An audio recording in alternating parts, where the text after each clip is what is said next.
क्या तुम लोगों ने कोको मूवी देखी है जिसमें बहुत ड्रामा है जिसे एकता कपूर ने नहीं बनाया है? अगर देख लिए तो कोई बात नहीं, एक सॉर्ट ऑफ रिकैप हो जाएगी। अगर नहीं देखा तो आराम से बैठ जाओ, माहौल गर्म होने वाला है। Presenting Disney Pixar animation studios, Coco एक नरेशन के साथ शुरू होती है। एक फैमिली थी, हम दो हमारा एक। 20 सालों उस फैमिली में एक प्यारी सी बेटी थी। वो सभी बहुत ज्यादा खुश थे, लेकिन उस फैमिली का सच्चा मर्द एक सिंगर था, परिवार को कम समय देता था। एक बार वो सच्चा मर्द फैमिली के लिए फैमिली को ही छोड़कर चला गया, बड़ा सिंगर बनने के लिए। लेकिन साला कभी वापस आया ही नहीं। ये पॉइंट याद रखना, आगे काम आएगा। लेकिन उस फैमिली की एक सच्ची महिला जिसके ऊपर जिम्मेदारी थी एक बच्चे के, उसको म्यूजिक से काफी ज्यादा नफरत हो गया। सारा म्यूजिक का सामान फेंक दिया और वो बन गई एक मोजी जूते बनाने वाले, और पूरे परिवार को ही मोजी बना दिया। मतलब कि म्यूजिक से इतना नफरत हो गया कि पूरा परिवार ही मोजी बन गया। और हमारे यहाँ तो बच्चों को बोला जाता है, देखो बेटा हम गरीब थे, हम कुछ कर नहीं पाए, तू पढ़ लिख के सरकारी नौकरी ले ले, तेरी शादी करवा देंगे। ये गरीब दिल टूटा है। एक पर खींच के मारो सीधा हो जाएगा। खैर हम मुद्दे से भटक रहे हैं। मेरे भाइयों, प्रस्तुत है होनहार, आज्ञाकारी, सुलझा हुआ इस कहानी का मेन कैरेक्टर, जो अपने 90 साल की बूढ़ी दादी को परेशान करता है, जीने नहीं दे रहा है, जो उसकी परदादी है। और इसकी दादी का ही नाम है कोको। और कुछ लोग बोलेंगे अभी वो अपने दादी के साथ खेल रहा है, तो एक बार तुम इनकी तरफ देखो और इसकी तरफ देखो, अभी आंखें तक नहीं खुल रही इनकी। मैं पक्का कर रहा हूँ ये बालक इनको निपटाएगा, आगे तुम देखना, याद रखना, यही बालक इनको निपटाएगा। अब एंट्री होती है हमारी प्यारी ग्रैनी की, जो ग्रैनी से कम नहीं लगती है। इसके हाथ में बैट आ जाता है ना, तो इसके पक्का बजा देती है अपने पोते के। बहुत ज्यादा गुस्से वाली है, म्यूजिक से नफरत करती है, लेकिन इनका पोता सिंगर बनना चाहता है। अपने पोते को समझाती है, देख बेटा ये सिंगर विंगर बनना हमारे बस का बात है नहीं, तो तू जूते बनाने में ध्यान दे और जूते पॉलिश करने में। देख हमारा पूरा परिवार जूते बनाने वाले और पॉलिश करने वाले थे। यही सड़ के मरेगा तू, तो जूते बनाने पे ध्यान दे, सिंगर विंगर छोड़। तो बेचारा पार्ट टाइम जूते पॉलिश करने वाला बन जाता है। अरे यार मैं तो कह रहा हूँ इस दादी पे केस ठोक दो चाइल्ड लेबर का। एक बार ये एक रईस सिंगर का जूता चमका रहा होता है। वो सिंगर बोलता है, देख छोटू, अगर तेरे को गरीबी से बाहर निकलना है ना तो सिंगर बन जा। इस चौराहे पे टैलेंट शो होने वाला है, जहाँ तू गाना गाकर एक बड़ा सिंगर बन सकता है। चलिए ले 5 रुपए कुरकुरे खा लेना। तुम इधर क्या कर रहे हो? ये बालक एक मशहूर सिंगर का फैन भी होता है, डेला क्रूज, टॉम क्रूज का दादा। अरे यार जो कर रहा हूँ, डेला क्रूज नाम है। इसको हम डाल्टा बुलाएंगे, इसको भी याद रखना, आगे बहुत बड़ा ही कांड होने वाला है। इस बालक का नाम बताया कि नहीं मैंने, इसका नाम है मिगेल, लेकिन इसको हम बैगन बोलेंगे। तो बैगन जाता है अपने घर, अपना पुराना सा गिटार निकालता है, अपने पूर्वजों का फोटो गिराता है, उसे तोड़ देता है, उसे राज पता चलता है उसका पूर्वज तो पहले सिंगर ही थे। अपने दादी को, अपनी फैमिली को इस बताता है, फोटो में उसके पर दादा और कोई नहीं, डेला क्रूज थे और वो भी सिंगर ही बनेगा। लेकिन उसकी दादी बोलती है कि हम लोग सिंगर विंगर नहीं बनेंगे, जूता पॉलिश करने पे ध्यान दे तू। वो बोलता है नहीं दादी मैं तो सिंगर ही बनूंगा। दादी का घूम गया खोपड़ा, उसका गिटार तोड़ देती है। फिर वही बच्चों वाले चोचले, मैं घर छोड़कर चला जाऊंगा जब तक मेरी इच्छा पूरी नहीं करोगे।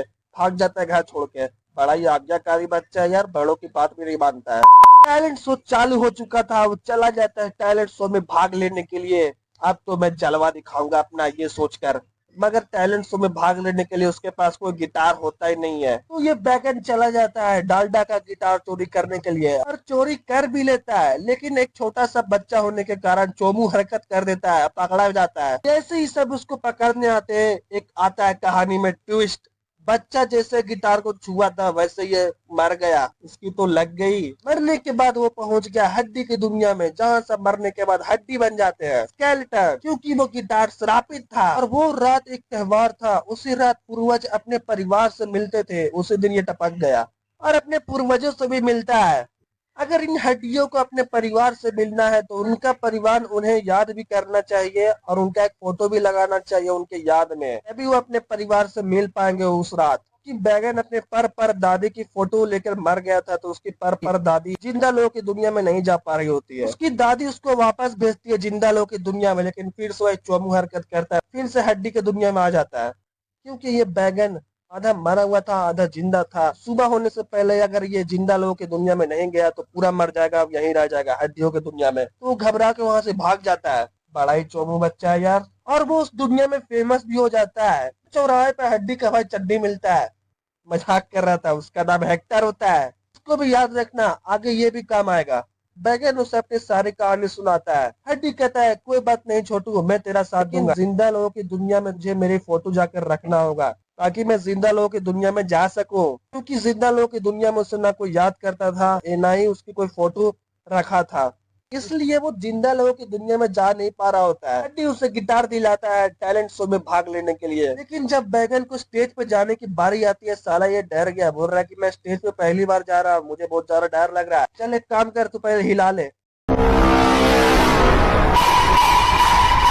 बॉडी हिलाने की बात कर रहा था ताकि कॉन्फिडेंस आए। और वो छोटू सा बैगन जाता है स्टेज पे और अपनी परफॉर्मेंस से आग लगा दिया।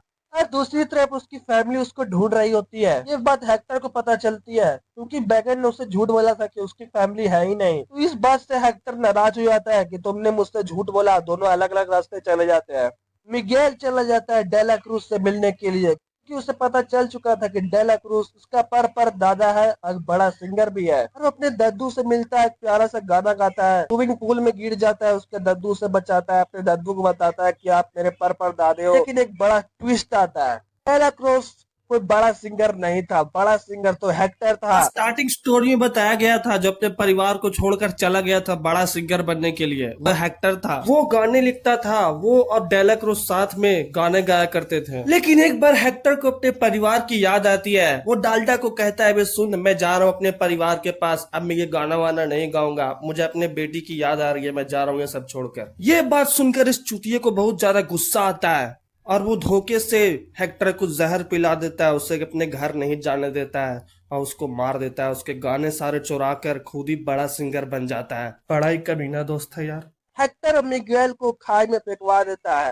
मिगेल को पता चलता है कि हेक्टर उसका पर दादा है, ना कि डेला क्रूज। दोनों बहुत ज्यादा खुश हो जाते हैं। तभी मिगेल की पर दादी आ जाती है, चील कम लायन पे और बैठकर। वो हेक्टर को देखकर गुस्सा हो जाती है, क्योंकि उसे लगता था कि हेक्टर ने उसे धोखा देकर भाग गया था। और दोनों को बचाकर वहां से ले जाती है। मिगेल अपने दादी को बताता है कि हेक्टर ने आपको धोखा नहीं दिया था, बल्कि उनको मारा गया था, इस वजह से वो अपने घर वापस नहीं जा पाए। वो हेक्टर ग्लिच कर रहा होता है, क्योंकि जिंदा लोगों की दुनिया में उसे ना कोई याद कर रहा होता है, ना ही वहाँ उसकी कोई तस्वीर होती है। इसलिए हड्डियों की दुनिया में भी उसके लिए कोई जगह नहीं बचेगी, अगर कोई जिंदा लोगों की दुनिया में उसे कोई याद नहीं रखेगा तो। और उसकी बेटी उसको भूल रही होती है, और उसकी बेटी का नाम था कोको। डेला क्रूज ने मिगेल की फोटो को चुरा लिया था, तो सभी फैमिली जाती है डेला क्रूज के पास से फोटो वापस लेने के लिए। भागा दौड़ी में उसकी पर दादी स्टेज पर चली जाती है, प्यारा सा गाना गाती है और वो हेक्टर को भी माफ कर देती है। मिगेल अपनी दुनिया में वापस जाने लगता है, उसकी दादी उसे भेजने लगती है। तभी वो डाल्डा आ जाता है, उससे ऊपर से नीचे फेंक देता है। चील कम लायन उसे बचा लेता है और उस डाल्डा का पाल्डा बजा देता है। घंटा में जाके घंटा में उसे फेंक देता है और उस डाल्डा का घंटा बन जाता है। मिगेल जिंदा लोगों की दुनिया में जाता है, इमोशनल सा गाना गाता है अपने कोको दादी के सामने उसके पापा के लिए। और उसकी कोको दादी अपने पापा को याद करते हैं, इससे हेक्टर भी बच जाता है और एक हैप्पी एंडिंग होती है इस मूवी की।